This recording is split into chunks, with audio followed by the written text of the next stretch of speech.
Hey everybody, this is Matt Kolker with the Kolker Real Estate Group. We are at beautiful Artesian Estates in Del Sur, and I'm here with Ian Scattergood, otherwise known as the Permit Pro. And Ian's been in the business for decades, and so we wanted to bring you, accessory dwelling units are a hot topic these days, and so we wanted to bring you an expert in the field, one of the premier experts in the field, to enlighten you with some information, and hopefully you can hear over the music that Artesian Estates has going for us. So Ian, why don't you tell us a little bit about yourself, how long you've been in the business, what you do, what's the focus of your business right now? Okay, so Ian Scattergood, the Permit Pro Consultant. I'm a design drafting firm.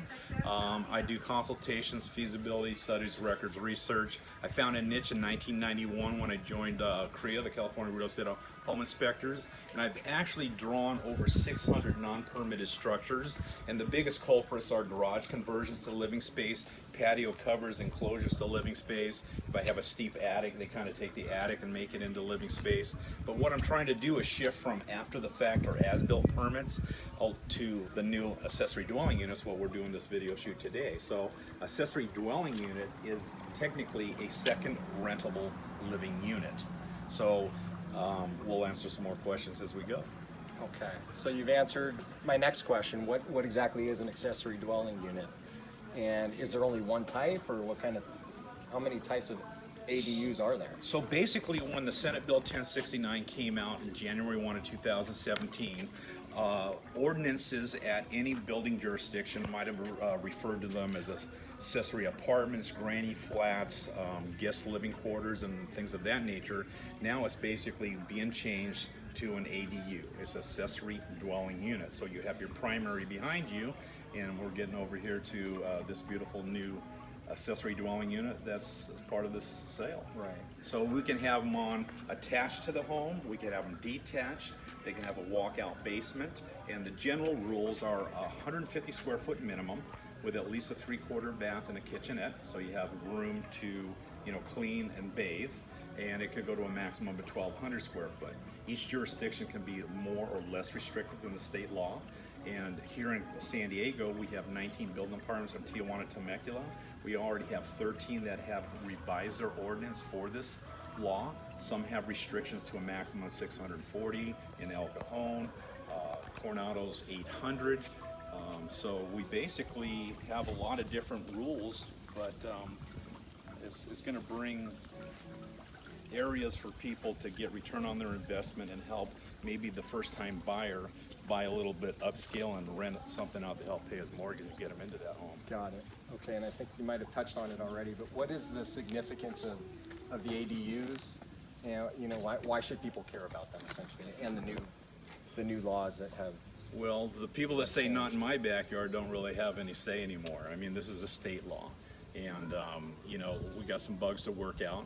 But the beautiful thing is most of them are requiring owner occupancy of one of the units, not requiring whether it's the large one or the small one. We're getting a lot of widows where they can't afford to hold the property. They'll rent out the larger primary home and either create a new ADU out of an existing permitted structure. So a detached or attached garage, now meeting that 150 minimum, and having the kitchenette and the bath can now become a unit. So that's a fast way for somebody to kind of live on the property and rent out the larger unit and help offset their mortgage. Got it. Okay, so we're coming up to this beautiful casita at Artesian.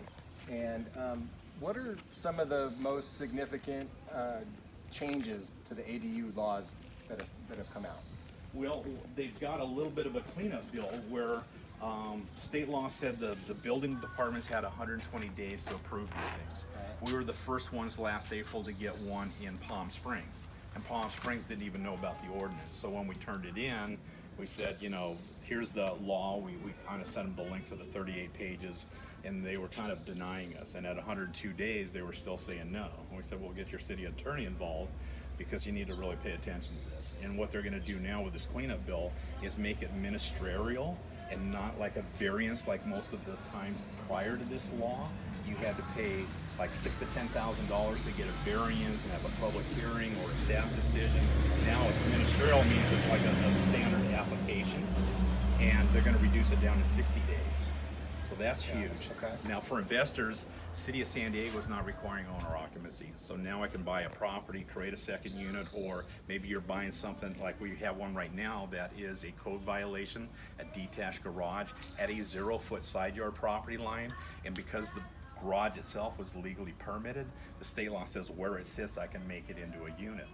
One of the other great things to know is if it's an existing structure, like this is probably a new home with fire sprinklers. If the existing home is not fire sprinklered, I won't have to fire sprinkler that. Got it. Okay. So there's ways to save money with existing structures.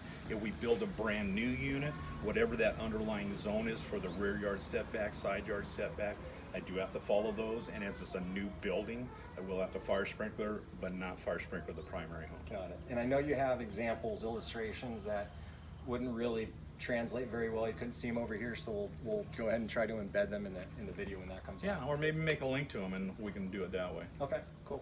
So we have this unit, and as you can see, this is the casita, and we're in Del Sur, so if you can pan around to the rest of the backyard and the house, you can kind of get an idea of what's going on with this structure, and then we'll walk inside. But it's really nice, and a lot of our clients, a lot of people bring up, and a lot of times in Del Sur, that's where we live, is, you know, they'd like some kind of detached space or a granny flat. So what kind of opportunities are there? So, you know what, let's take a look inside. This is amazing. You want to tell us what's going on maybe in here? Or? So as I'm seeing this for the first time, this is laid out as a studio. You have sitting room, a bedroom, a beautiful outside patio. One of the options I see here is stacked laundry. So as we spoke, you can have laundry in these second units now, where a lot of the jurisdictions said all I could have was a wet bar sink and no cooking facilities, and it couldn't be lived in full time. So the accessory dwelling unit is a full rentable unit, or obviously family members can live in it. The laundry is optional, but they do have to have bathing and cooking facilities. And this one I noticed as we came in, it said add 623 square foot, and that'll be assessed by the assessor, is that. So the next thing is people are asking us, as we create a new unit, and if we take a non-habitable unit and make it habitable, yes, your taxes will go up, but they're not gonna reassess the whole lot with all those existing structures, just that conversion of space. Interesting. Okay.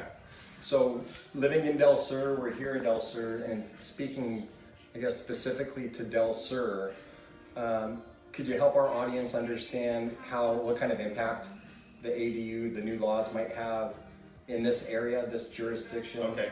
So basically, anywhere that City of San Diego, like Del Sur, sits in, the City of San Diego's adopted ordinance said whether it's attached within, so if I created that basement on the same floor, stacked a second story on the prime, I can't be no greater than 50% of the primary square footage, not to exceed 1,200 square foot. As this is a detached structure, the beautiful thing with the City of San Diego, even if that primary house was only 800 square foot, I get to build this at a maximum of 1,200 square foot.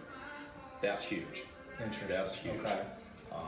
And so what are some of the costs that might be involved in something like that? So as the city council meetings coming this Monday the 30th, they're talking about the development impact fees. In a lot of areas where I was doing a lot was North Park and South Park, Kensington, Burlingame, because they have a lot of little structures already that are not being used as garages. But most of Mid-City is a $12,839 development impact fee, and then there's regional traffic congestion fees on most lots everywhere is $2,200.